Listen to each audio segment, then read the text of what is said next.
નમસ્કાર વિદ્યાર્થી મિત્રો, માતૃશ્રી શ્રીમતી જે.કે. છોટાલાલ ઉચ્ચતર માધ્યમિક શાળામાં આપ સૌનું હાર્દિક સ્વાગત છે.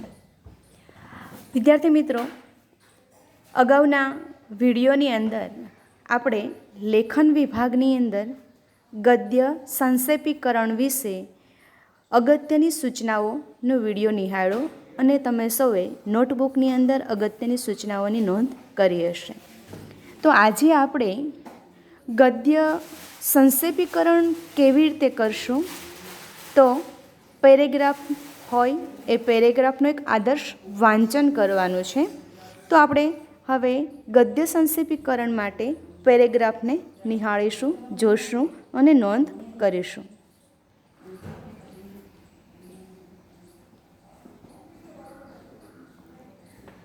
નીચેનો ગદ્યખંડ વાંચી તેનું સંક્ષેપીકરણ કરો.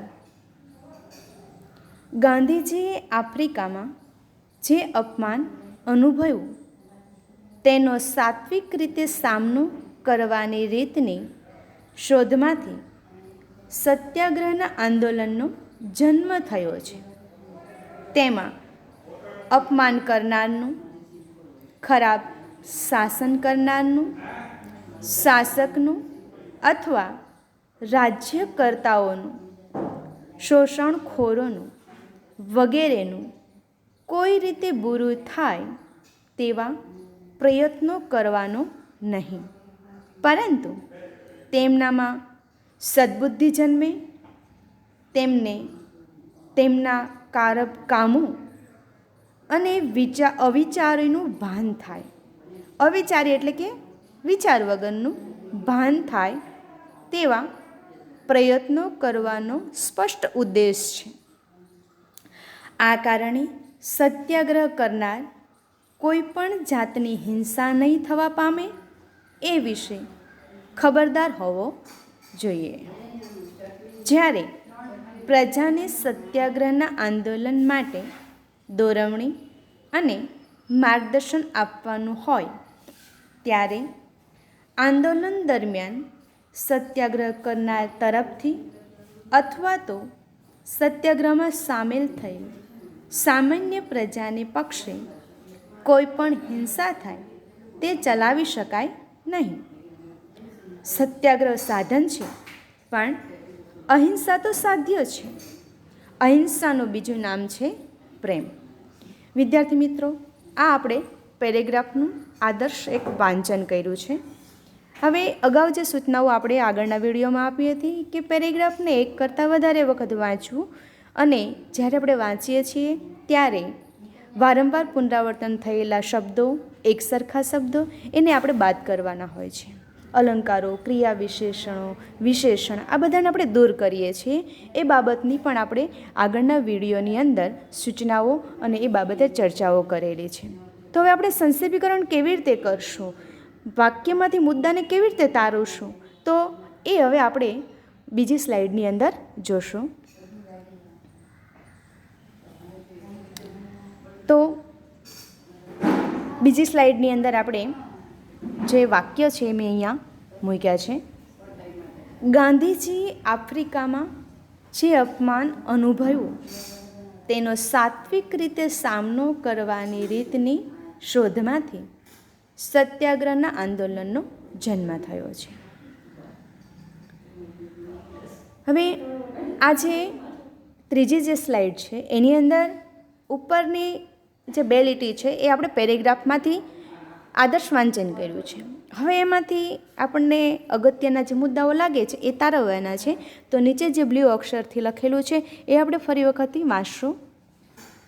ગાંધીજીએ આફ્રિકામાં અનુભવેલા અપમાને સામે સત્ય પ્રતિકારની શોધ માટે સત્યાગ્રહના આંદોલનનો જન્મ થયો.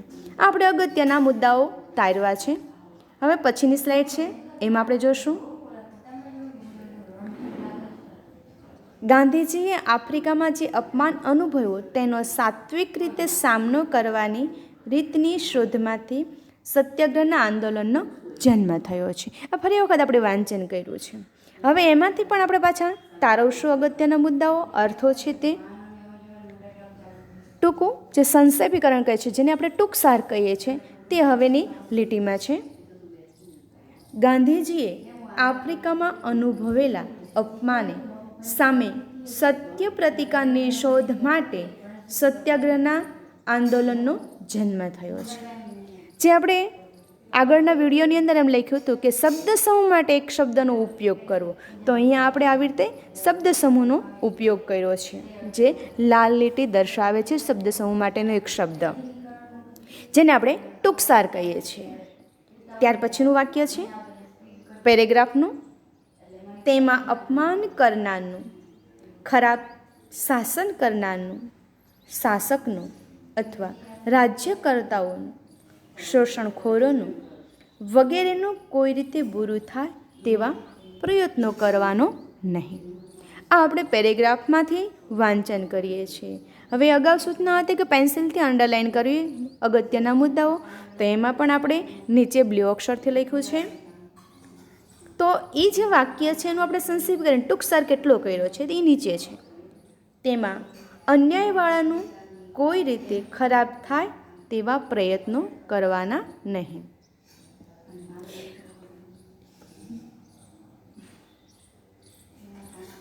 તેમનામાં સદ્બુદ્ધિ જન્મે, તેમને તેમના ખરાબ કામો અને અવિચારનું ભાન થાય તેવા પ્રયત્નો કરવાનો સ્પષ્ટ ઉદ્દેશ છે. હવે આનું આપણે સંક્ષેપ સારાંશ લઈશું. આ જે આખું વાક્ય છે એ વાક્યમાંથી મૂળ અર્થ બદલાય નહીં અને અર્થ જળવાઈ રહે, પણ આપણે આપણા શબ્દોનો આની અંદર ઉપયોગ કરી શકીએ છીએ. તો એ જે છે એ સંક્ષેપની અંદર આપણે આ વાક્યમાંથી પસંદ કર્યો છે. એ ટૂંકસાર એવો છે, પણ તેઓને સુધારવાનો ઉદ્દેશ છે. આ આખા વાક્યનો ટૂંકસાર આટલો છે કે તેઓને સુધારવાનો ઉદ્દેશ છે. નેક્સ્ટ વાક્ય છે આ કારણે સત્યાગ્રહ કરનાર કોઈ પણ જાતની હિંસા નહીં થવા પામે એ વિશે ખબરદાર હોવો જોઈએ. તો આનો આપણે સારાંશ છે એ નીચે બ્લુ અક્ષરમાં લખ્યો છે. ટૂંકસાર, આથી સત્યાગ્રહી અહિંસા વિશે સભાન ન જોઈએ. જ્યારે પ્રજાને સત્યાગ્રહના આંદોલન માટે દોરવણી અને માર્ગદર્શન આપવાનો હોય ત્યારે આંદોલન દરમિયાન સત્યાગ્રહ કરનાર તરફથી અથવા તો સત્યાગ્રહમાં સામેલ થયેલ સામાન્ય પ્રજાને પક્ષે કોઈ પણ હિંસા થાય તે ચલાવી શકાય નહીં. આ એક પેરેગ્રાફનો આખો ભાગ છે. હવે પેરેગ્રાફમાંથી અગત્યના જે મુદ્દાઓ છે, અર્થ છે, તેનો આપણે ટૂંકસાર કર્યો છે. સત્યાગ્રહ સમયે સત્યાગ્રહ કરનાર કે સામેલ પ્રજાને પક્ષેથી હિંસા થાય તે ચલાવી શકાય નહીં. સત્યાગ્રહ સાધન છે, પણ અહિંસા તો સાધ્ય છે. અહિંસાનું બીજું નામ છે પ્રેમ. આ પણ એક પેરેગ્રાફનું જ વાક્ય છે. હવે એનો આપણે નીચે ટૂંકસાર કર્યો છે કે સત્યાગ્રહ સાધન તો અહિંસા સાધ્ય છે, પ્રેમ એ અહિંસાનો પર્યાય છે. તો આવી રીતે વિદ્યાર્થી મિત્રો આપણે પેરેગ્રાફમાંથી અગત્યના મુદ્દાઓને અલગ અલગ તારવા છે. હવે સંપૂર્ણ પેરેગ્રાફના જે મુદ્દાઓ આપણે પેન્સિલથી અંડરલાઇન કર્યા હતા અથવા વાંચતી વખતે જેને આપણે જુદા તારવા છે, હવે એને આપણે આખું એક પેરેગ્રાફ બનાવવાનો છે, જે ત્રીજા ભાગનો સંક્ષેપીકરણ, એટલે કે આખો જે પેરેગ્રાફ છે એ પેરેગ્રાફમાંથી ત્રીજા ભાગનું જ મૂળ અર્થ બદલાયા વગર આપણે ટૂંકસાર કરવાનો છે. જે છે ટૂંકસાર હવે આખા પેરેગ્રાફનો આ છેલ્લી સ્લાઇડની અંદર બતાવી લખ્યો છે આપણે, જેનું આપણે એક આદર્શ વાંચન કરશું. અને તમારે વિદ્યાર્થી મિત્રો જે પહેલી સ્લાઇડ છે, એટલે કે પહેલાંમાં લખ્યું હતું કે નીચેનો ગદ્ય ખંડ વાંચી સંક્ષેપીકરણ કરો, તે તમારે નોટબુકની અંદર લખવાનો છે. અને ત્યાર પછી છેલ્લી જે સ્લાઇડ, જે અત્યારે છેલ્લું જે હેડિંગવાળું છે સંક્ષેપીકરણ, તે તમારે નોટબુકમાં નોંધ કરવાની છે, લખવાની છે. તો આખા પેરેગ્રાફનો જે સારાંશ છે, ટૂંકસાર છે, તે આ છે. ગાંધીજીએ આફ્રિકામાં અનુભવેલા અપમાને સામે સત્ય પ્રતિકારની શોધ માટે સત્યાગ્રહના આંદોલનનો જન્મ થયો. તેમાં અન્યાયવાળાનું કોઈ રીતે ખરાબ થાય તેવા પ્રયત્નો કરવાનો નહીં, પણ તેઓને સુધારવાનો ઉદ્દેશ છે. આથી સત્યાગ્રહી અહિંસા વિશે સભાન ન જોઈએ. સત્યાગ્રહ સમયે સત્યાગ્રહ કરનાર કે સામેલ પ્રજાને પક્ષેથી હિંસા થાય તે ચલાવી શકાય નહીં. સત્યાગ્રહ સાધન તો અહિંસા સાધ્ય છે. પ્રેમ એ અહિંસાનો પર્યાય છે. તો વિદ્યાર્થી મિત્રો, આ આખો પેરેગ્રાફનો સારાંશ છે. પેરેગ્રાફનો સારાંશ લખ્યા પછી છેલ્લે આપણે આ પેરેગ્રાફને યોગ્ય શીર્ષક આપવાનું છે. તો આ આખા પેરેગ્રાફની અંદર જે વસ્તુને મહત્ત્વ આપ્યું છે કે કઈ વસ્તુ ઉપર મહત્ત્વ આપવામાં આવ્યું છે, આ આખા પેરેગ્રાફની અંદર શેના વિશે વાત કરવામાં આવે છે. તો વિદ્યાર્થી મિત્રો, આખા પેરેગ્રાફની અંદર સત્યાગ્રહ ઉપર ભાર મૂકવામાં આવ્યો છે, સત્યાગ્રહનું મહત્ત્વ સમજાવવામાં આવ્યું છે.